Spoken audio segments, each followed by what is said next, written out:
Every August, garden centers across the country roll their tired, root-bound perennials onto the clearance rack. Half price, sunburned leaves, soil bone dry, roots circling the pot in tight little knots. Homeowners buy them anyway, because it feels like the last shot of the season before fall arrives. Most of those plants are dead by October, and by next spring the homeowner is back at the same garden center, buying the same kind of plant, wondering why nothing in their yard ever seems to stick.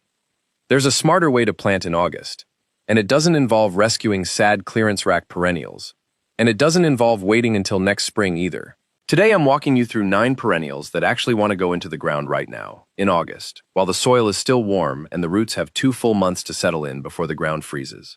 Plant these once, water them consistently through the first 6 weeks, and you're done. No babysitting through winter, no replacing them next spring, no repeating this same shopping trip every single year. Stick around, because number 1 is a plant I inherited from a neighbor's garden clearance nearly 15 years ago, and it has outlasted 3 lawnmowers, 1 divorce, and a full kitchen renovation without me touching it once. And near the end, I'll walk through the 3 specific mistakes that kill most August plantings. Because the plant choice only matters if the planting itself is done right. Before we get into the list, if you're new here, this channel is all about building a garden that runs itself, not one that runs you. I post real trial and error results from my own beds, not stock photography advice pulled from a catalog. Hit subscribe now so you don't lose this video when the algorithm buries it in a week, because I promise you'll want to come back to this list again in March, when you're standing in a garden center trying to remember the names.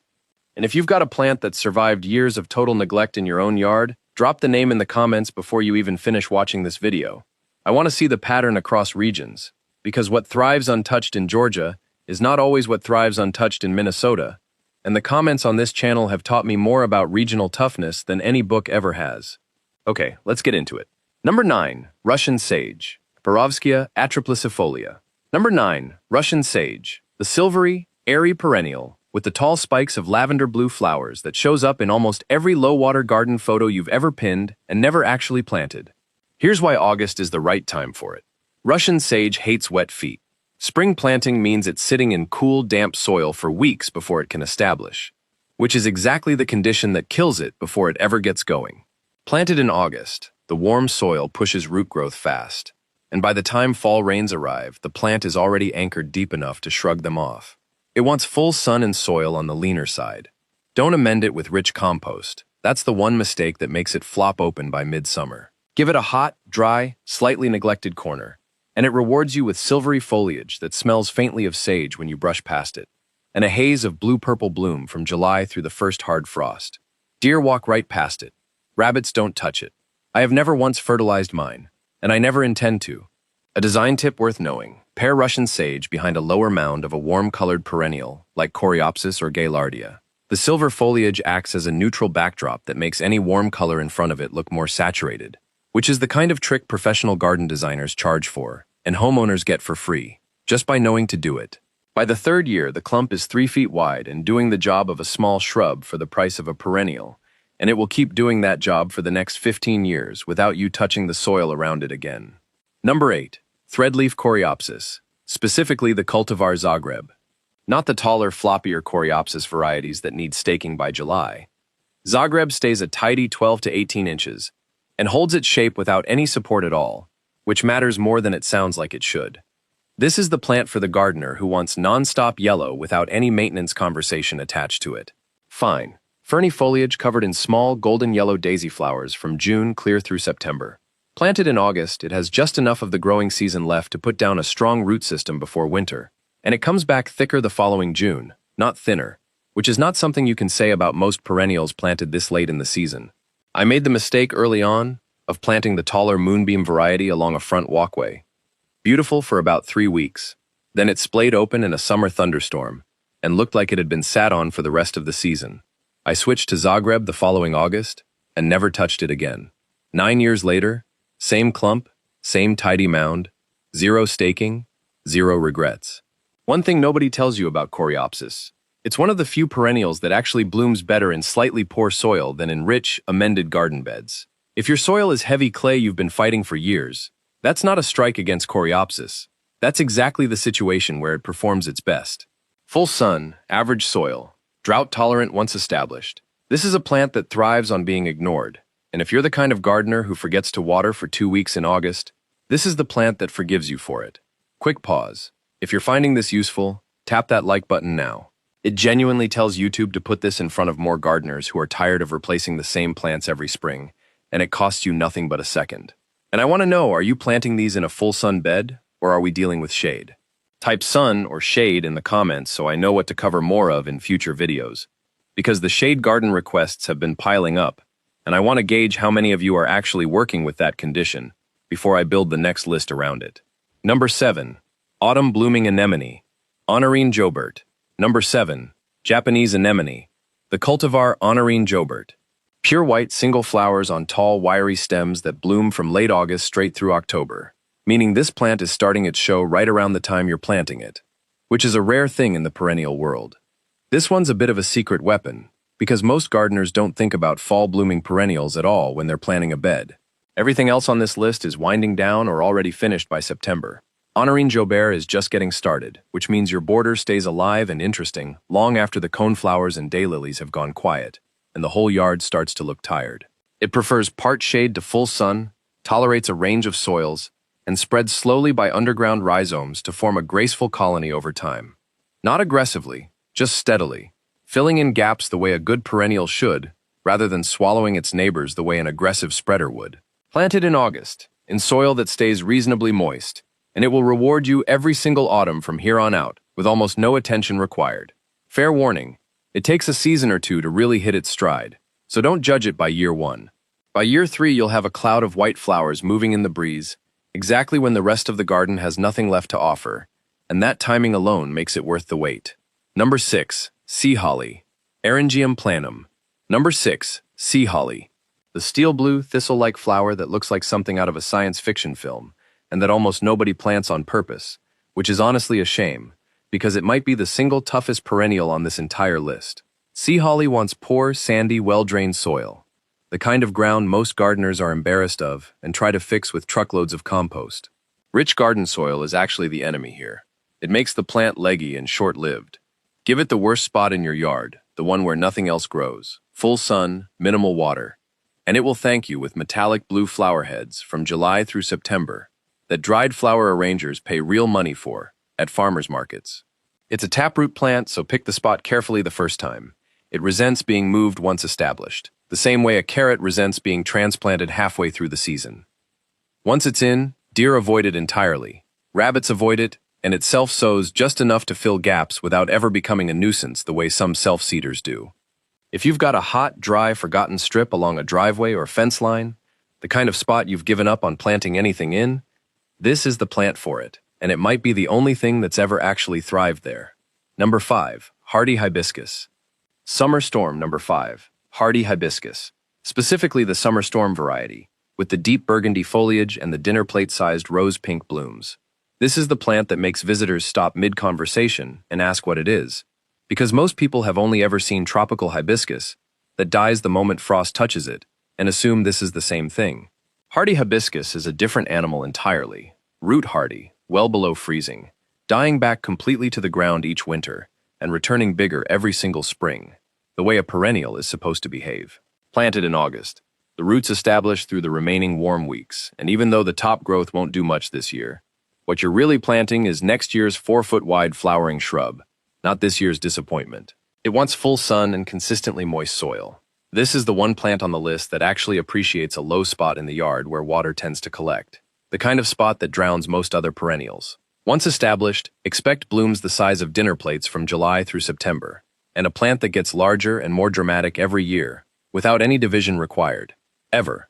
If you've made it this far, you clearly care about getting this right, so let's make it official. Subscribe now and turn on notifications, because I'm covering region-specific planting calendars next week, broken down by USDA zone, and you don't want to miss it. It genuinely helps the channel when you do this before finishing the video, not after. So take the 10 seconds now while it's on your mind. Now, 4 left, and the last one is a plant that's been growing in my front bed since before I owned the house. Number 4. Culver's root, Veronicastrum virginicum. Number 4. Culver's root, a native perennial that most garden centers still don't carry, which is exactly why it deserves more attention than it gets. Tall, architectural spikes of white or pale lavender flowers on stems that can reach 5 to 6 feet, arranged in neat whorled foliage that looks intentional even before it blooms.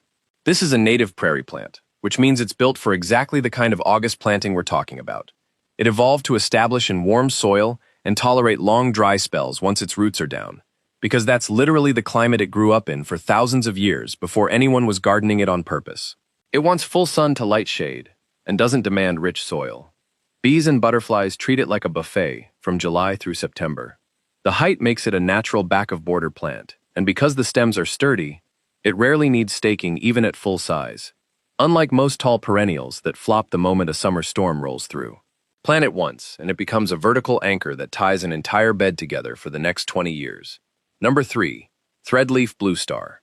Amsonia hubrichti. Soft blue, star-shaped flowers in late spring. But the real reason this plant earns a spot on the list is what happens in October.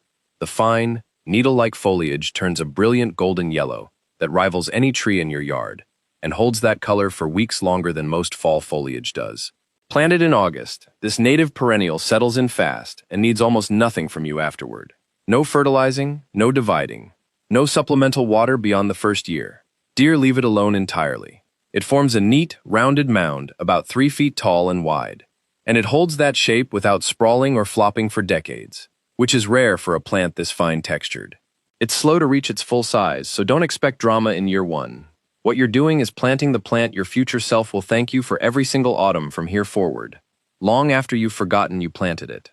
Number 2. Siberian Iris. Caesar's Brother. Deep violet blue Caesar's Brother variety. Unlike bearded iris, which need dividing every few years and are prone to rot, Siberian iris is nearly indestructible. Grassy, clumping foliage that stays attractive all season, topped with elegant purple-blue flowers in late spring. Planted in August in average to moist soil, full sun to part shade, and it will sit there quietly, building a denser clump every single year with no intervention. I have a stand of Caesar's Brother that's been undisturbed for over a decade.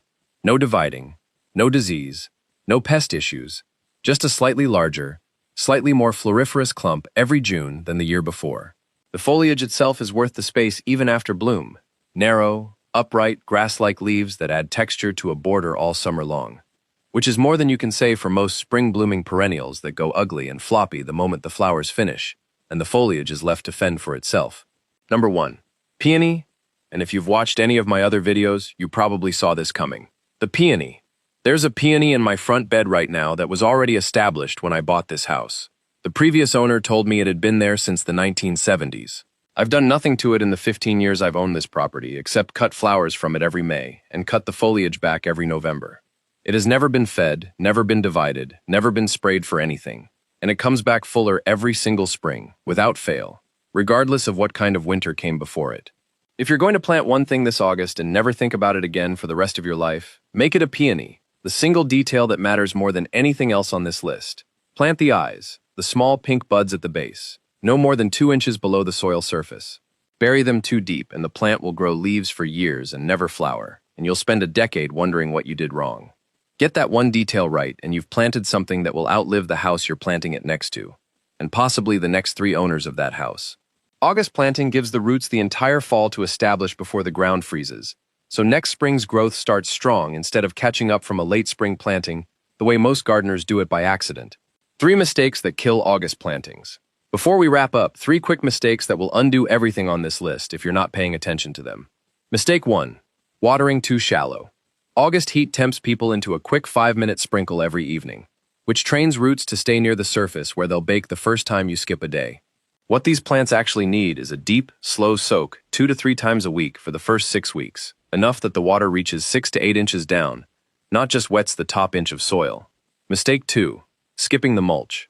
A 2 to 3 inch layer of mulch around a newly planted perennial in August does more work than almost anything else on this list. It keeps the root zone cooler through the remaining hot weeks, holds moisture between waterings, and insulates the roots once the first frost arrives before the plant has fully established. Mistake 3. Planting too late in the month. Everything on this list wants roughly 6 to 8 weeks of warm soil before the first hard frost to establish properly. Push these plantings into late September in a cold winter region, and you're gambling with the plant's first winter.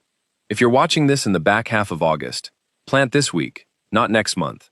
9 perennials, planted once in August, and none of them asking you for anything more than consistent water and a little mulch for the first 6 weeks. Russian sage, Zagreb coreopsis, Japanese anemone, sea holly, hardy hibiscus, Culver's root, threadleaf blue star, Siberian iris, and the peony that outlives everyone who ever planted it. Comment below with which one you're planting this week, and tag a friend who's still buying the same dead perennial from the clearance rack every single spring. This video is the thing that actually stops that cycle for good. If this saved you a trip back to the garden center next April, subscribe, hit the bell, and I'll see you in the next one, where I'm breaking down exactly which of these to combine for a border that blooms from May straight through frost, without a single gap in color the whole season.